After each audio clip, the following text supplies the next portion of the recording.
Welcome to the locked room.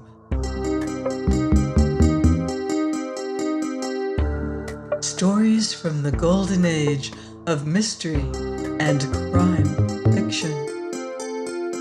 I'm Mardell, reading The Case of Jennie Brice by Mary Roberts Reinhardt.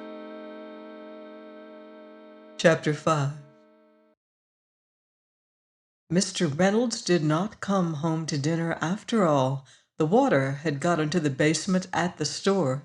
He telephoned, one of the floodgates in a sewer having leaked, and they were moving some of the departments to an upper floor. I had expected to have him in the house that evening, and now I was left alone again. But as it happened, I was not alone. Mr. Graves, one of the city detectives, came at 6:30 and went carefully over the Ladleys' room. I showed him the towel and the slipper and the broken knife and where we had found the knife blade. He was very non-committal and left in a half hour, taking the articles with him in a newspaper. At 7, the doorbell rang. I went down as far as I could on the staircase, and I saw a boat outside the door, with the boatman and a woman in it. I called to them to bring the boat back along the hall, and I had a queer feeling that it might be Mrs. Ladley, and that I'd been making a fool of myself all day for nothing. But it was not Mrs. Ladley. "Is this number 42? asked the woman as the boat came back. "Yes. Does Mr. Ladley live here?" "Yes, but he is not here now." "Are you Mrs. Pittock?" "Pittman, yes." The boat bumped against the stairs and the woman got out. She was as tall as Mrs. Ladley, and when I saw her in the light from the upper hall, I knew her instantly. It was Temple Hope, the leading woman from the Liberty Theater. "I would like to talk to you, Mrs. Pittman," she said. "Where can we go?" I led the way back to my room, and when she had followed me in, she turned and shut the door. "Now then," she said without any preliminary, "where is Jennie Brice?" "I don't know, Miss Hope," I answered. We looked at each other for a minute, and each of us saw what the other suspected. "He has killed her!" she exclaimed. "She was afraid he would do it, and he has." "Killed her and thrown her into the river," I said. "That's what I think, and he'll go free at that. It seems there isn't any murder when there isn't any corpse." "Nonsense! If he had done that, the river will give her up eventually." "The river doesn't always give them up," I retorted. "Not in flood time, anyhow. Or when they are found, it is months later, and you can't prove anything." She had only a little time, being due at the theater soon, but she sat down and told me the story she told afterward on the stand. She had known Jennie Brice for years, they having been together in the chorus as long before as Nadji. "She was married then to a fellow on the vaudeville circuit," Miss Hope said. "He left her about that time, and she took up with Ladley. I don't think they were ever married." "What?" I said, jumping to my feet. "And they came to a respectable house like this?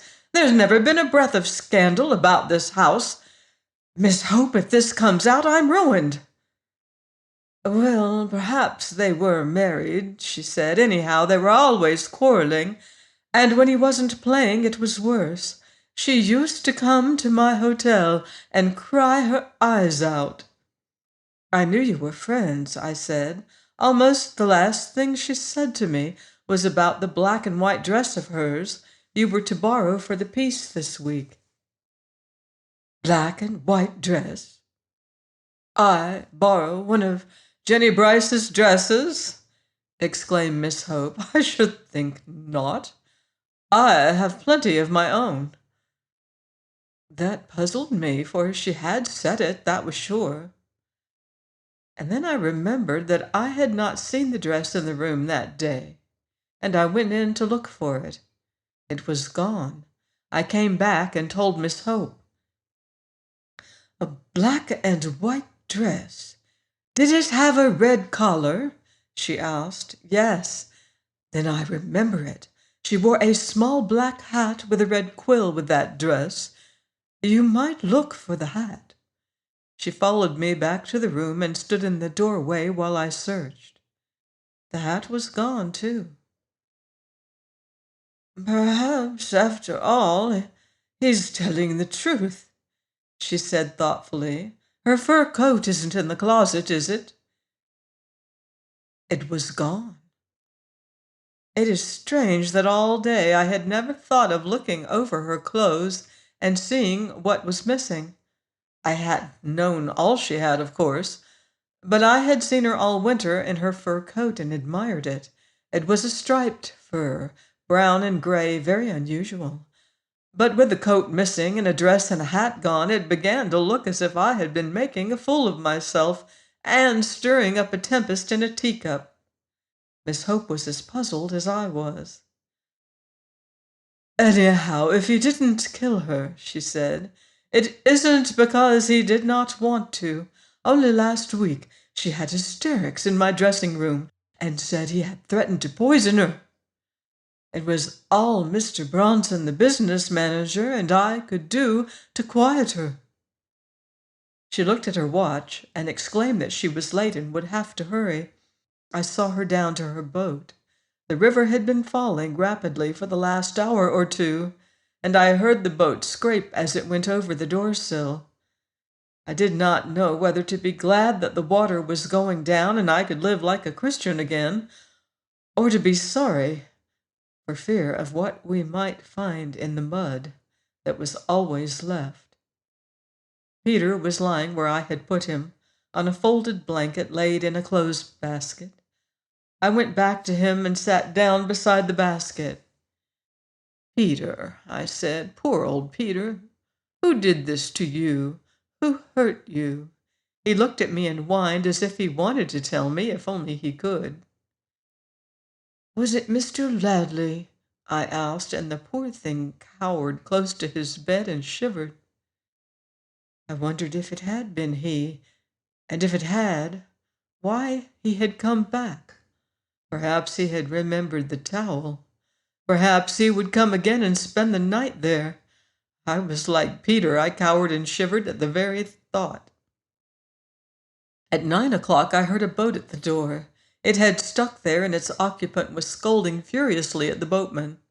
Soon after, I heard splashing, and I knew that whoever it was wading back to the stairs through the foot and a half or so of water still in the hall. I ran back to my room and locked myself in, and then stood, armed with a stove lid lifter, in case it should be Ladley and he should break the door in. The steps came up the stairs, and Peter barked furiously. It seemed to me that this was to be my end, killed like a rat in a trap and thrown out the window to float like my kitchen chair into Molly Maguire's kitchen, or to be found lying in the ooze of the yard after the river had gone down. The steps hesitated at the top of the stairs and turned back along the hall. Peter redoubled his noise. He never barked for Mr. Reynolds or the Ladleys. I stood still, hardly able to breathe. The door was thin, and the lock loose. One good blow, and the doorknob turned, and I screamed. I recall that the light turned black, and that is all I do remember, until I came to a half-hour later and saw Mr. Holcomb stooping over me. The door with the lock broken was standing open. I tried to move, and then I saw that my feet were propped up on the edge of Peter's basket. Better leave them up, Mr. Holcomb said. It sends blood back to the head. Half the damn fool people in the world stick a pillow under a fainting woman's shoulders. How are you now? All right, I said feebly. I thought you were Mr. Ladley. He helped me up, and I sat in a chair and tried to keep my lips from shaking. And then I saw that Mr. Holcomb had brought a suitcase with him and had set it inside the door. Ladley's safe until he gets bail, anyhow, he said. They picked him up as he was boarding a Pennsylvania train bound east. For murder? I asked. As a suspicious character, he replied grimly, and that does as well as anything, for a time. He sat down opposite me and looked at me intently.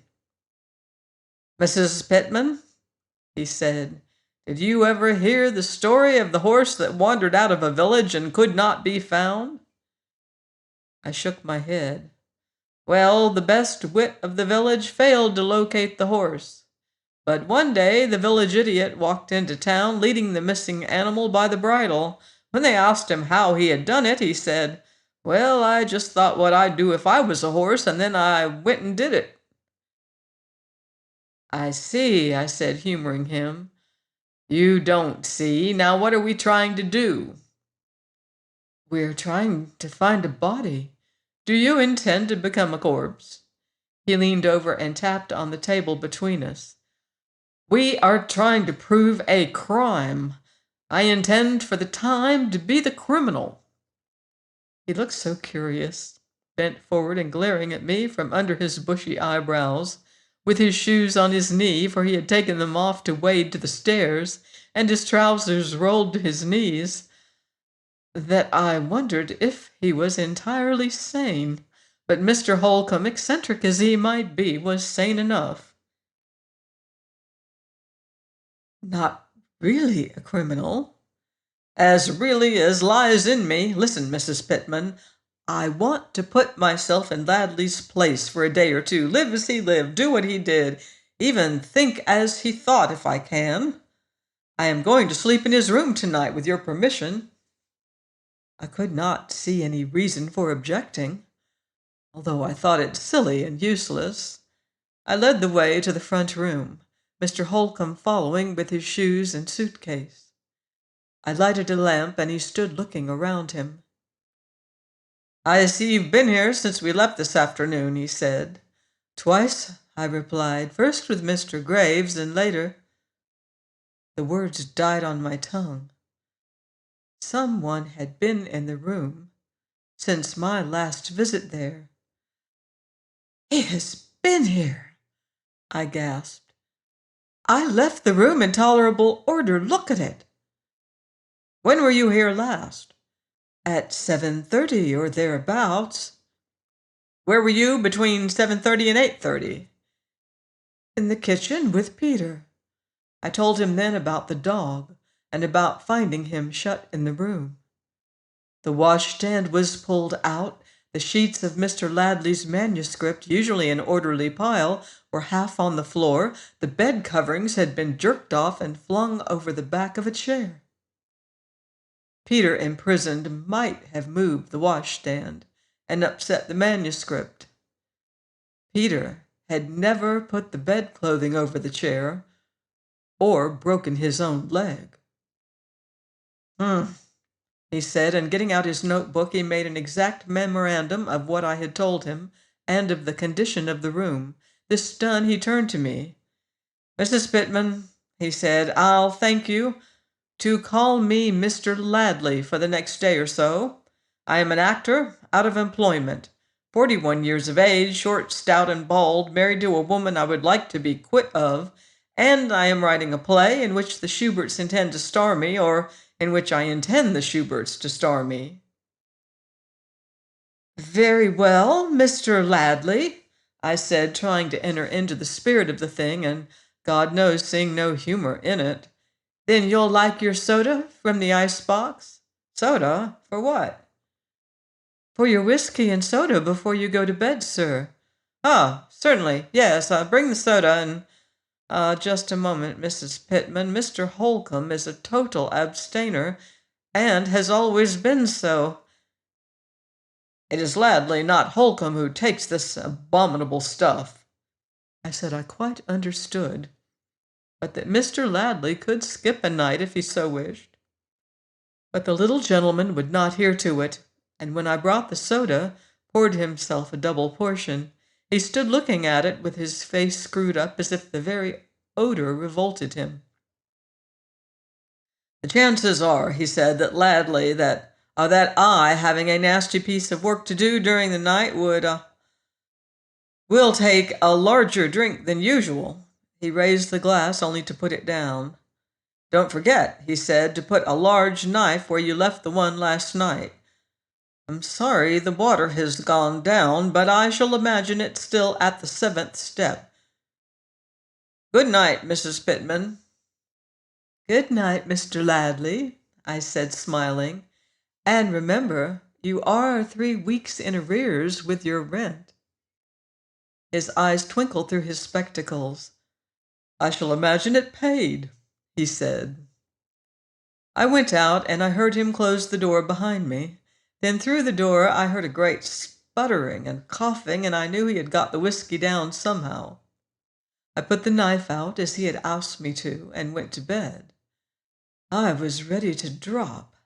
Not even the knowledge that an imaginary Mr. Ladley was about to commit an imaginary crime in the house that night could keep me awake. Mr. Reynolds came in at 11 o'clock. I was roused when he banged his door. That was all I knew until morning. The sun on my face wakened me. Peter in his basket lifted his head as I moved and thumped his tail against his pillow in greeting. I put on a wrapper and called Mr. Reynolds by knocking at his door. Then I went on to the front room. The door was closed and someone beyond was groaning. My heart stood still and then raced on. I opened the door and looked in. Mr. Holcomb was on the bed, fully dressed. He had a wet towel tied around his head, and his face looked swollen and puffy. He opened one eye and looked at me.